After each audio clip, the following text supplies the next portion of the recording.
Breaking news out of Cleveland. The kind of update that hits like a blindside sack, leaving the whole dog pound holding its breath. Our Browns have been grinding through a season where the passing game feels like it's stuck in neutral, desperate for that spark to ignite the offense. Whispers from the trade deadline had fans on edge, hoping for a game-changer to turn the tide. But what really went down? It's got everyone from Lake Erie to the inland seas talking about missed opportunities and hidden hopes. If you're part of this crew, hit that subscribe button, drop a like, and join the conversation. This community runs on real fans like you. Now the name that's been buzzing in every Browns huddle and bar stool, Garrett Wilson. Yeah, that dynamic wideout from the Jets, the Ohio State kid who's been lighting it up since day one. Word is, the Browns brass reached out, sniffing around for a trade that could pair him with our rookie QB Dillon Gabriel, and flip the script on this underwhelming aerial attack. Imagine it, Wilson's speed, his hands, that after-the-catch magic. It would've been the firepower we've been begging for, especially with Jerry Jeudy not quite living up to the hype and the tight ends carrying too much load. But here's the gut punch. The Jets, in the middle of unloading their defense like it was a clearance sale, shipping Quinnen Williams to Dallas and Sauce Gardner to Indy, drew a hard line on Wilson. No dice, not even a whisper of negotiation.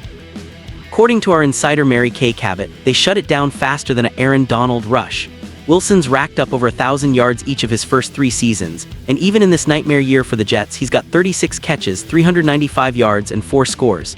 He's the kind of talent that doesn't hit the market, especially not for a winless squad clinging to their young star. Cleveland's been starving for exactly this. Our passing game's been a roller coaster of inconsistency, with David Njoku and rookie Harold Fannin Jr. leading the charge as top targets. Jeudy, who we counted on as the alpha, is sitting at just 22 receptions for 257 yards through 8 games. That's not the production we traded for, not the explosion we envisioned when he joined the orange and brown. Cedric Tillman's been a bright spot when healthy, snagging both of our WR touchdowns before a hamstring sidelined him, but even that's not enough to mask the frustration.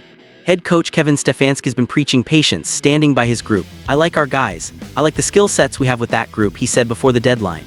And yeah, GM Andrew Berry's crew was wheels turning, evaluating every option like the other 31 teams. They even flipped little-used pass rusher Joe Tryon-Shoyinka to the Bears for a 6th-rounder, picking up a minor tweak to the defense.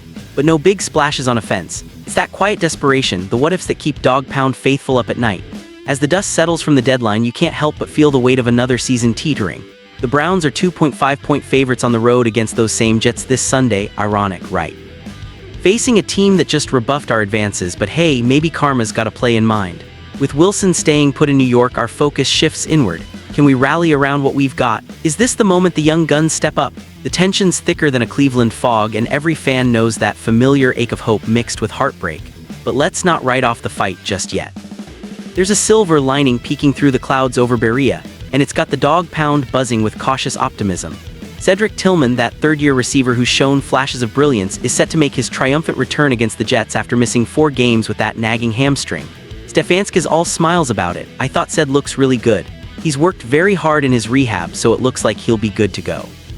Tillman himself is fired up, talking about bringing size and playmaking back to the fold.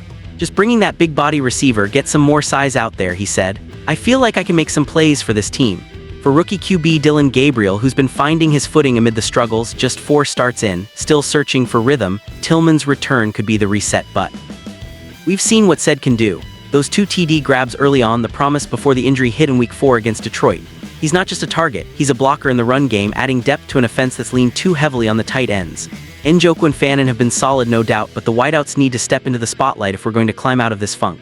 Stefanski's faith isn't blind. He knows the group's potential, even if the stats don't scream it yet.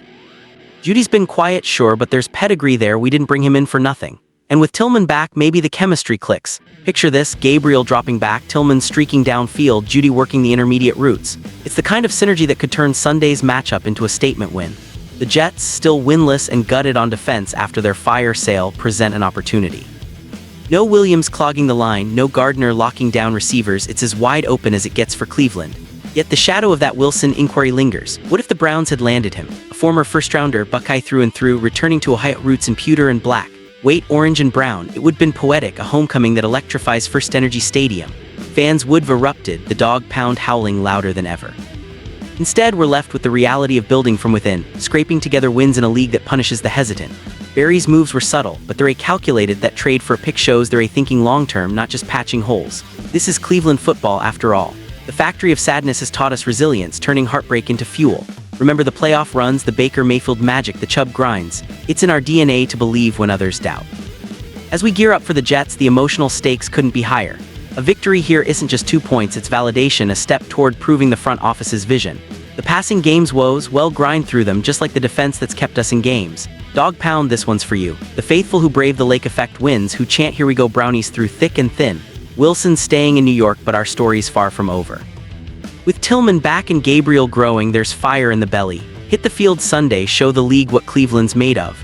The roar starts now, let's make it echo from the shores to the heartland. Because in this city, we don't just play, we persevere. And who knows, by season's end, we might just look back on this deadline as the spark that lit the comeback. Go Browns.